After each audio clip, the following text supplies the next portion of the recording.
మంచిర్యాల జిల్లా లక్షెట్టిపేట్ పర్యావరణ పరిరక్షణతోనే మానవ మనుగడ సాధ్యమని జాతీయ పర్యావరణ విద్యా సమన్వయకర్త తెలంగాణ రాష్ట్ర కాలుష్య నియంత్రణ మండలి సీనియర్ శాస్త్రవేత్త డాక్టర్ డబ్ల్యూజీ ప్రసన్నకుమార్ అన్నారు.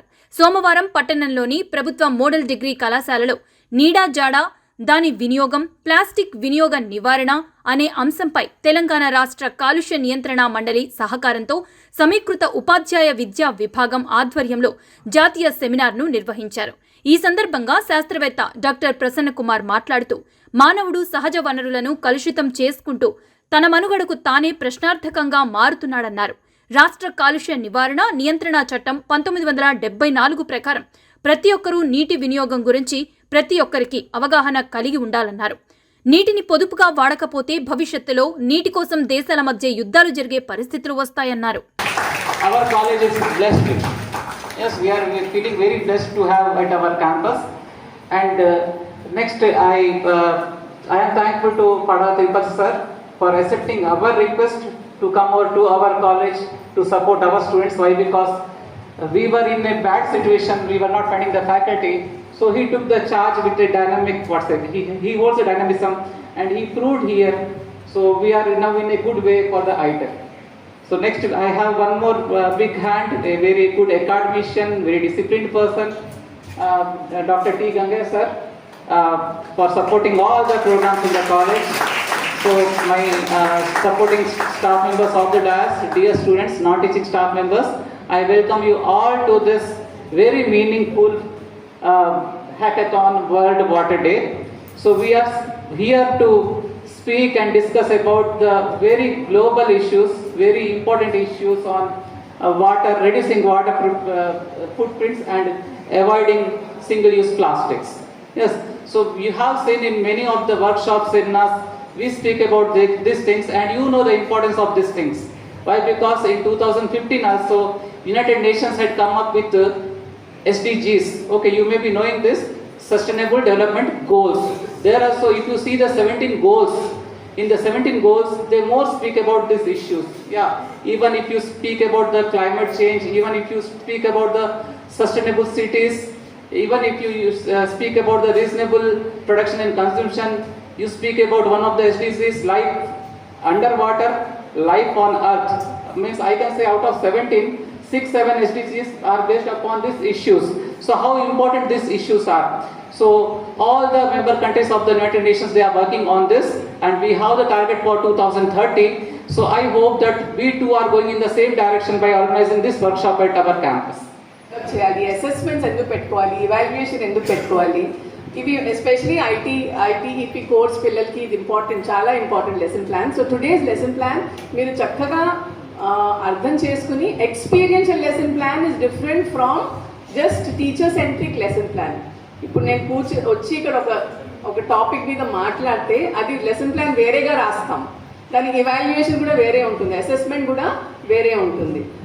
But when you're doing an experiential lesson plan, దాంట్లో యాక్టివిటీ వైజ్ మనం ఏమేమి ప్లాన్ చేస్తున్నాం, పిల్లలకి రిసోర్సెస్ ఏమి ఉండాలి, మెటీరియల్స్ ఏమి ఉండాలి, ఇవన్నీ మనం జాగ్రత్తగా ప్లాన్ చేసి టైం డ్యూరేషన్ ఎంత పడుతుంది రియలిస్టిక్గా, ఇవన్నీ మనం చక్కగా ప్లాన్ చేసుకుంటే దాని అసెస్మెంట్ కూడా మనం ఇంక్లూడ్ చేసుకుని దాన్ని టోటల్స్లో వేసుకుని మనం ఎస్ఏ అయినా ఎఫ్ఏ అయినా, ఇవన్నీ మీకు టర్మినాలజీస్ ఇప్పుడు క్లియర్ కాకపోవచ్చు, but as you go ahead with the course you will understand this.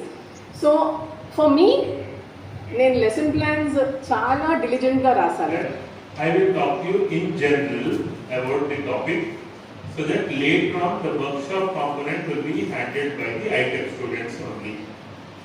అయితే ఏదైనా ప్లాన్ చేయకుండా పని చేస్తే అది చాలా క్రూరత్వంగా పని చేయడం అన్నమాట.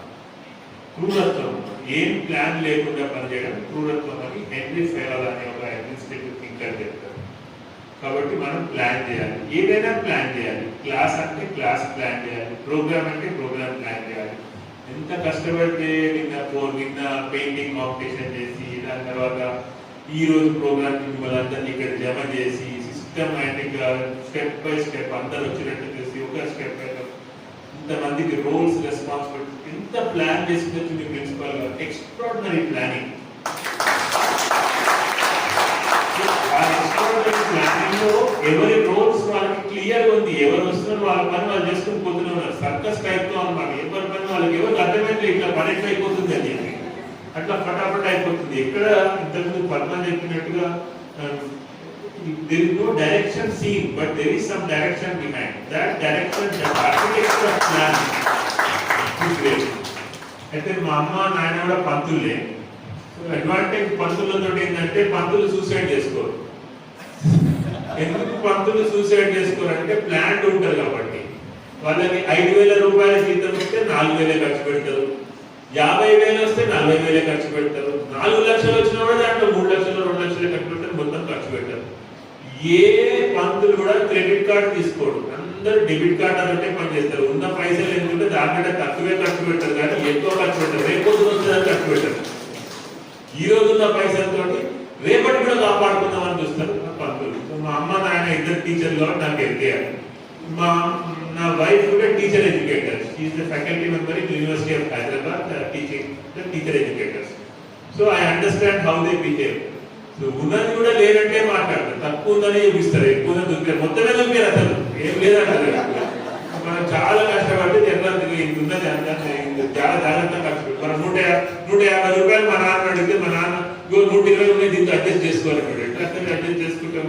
ఈతే 150 ఉంటే 120 రూపాయలు ఎట్లా అడ్జస్ట్ చేసుకుంటాం? అదే పద్ధతి మా నాన్నది. So teachers are very good in planning. They will not spend what is there. Always they complete their syllabus, irrespective of whatever is the struggle that they go through.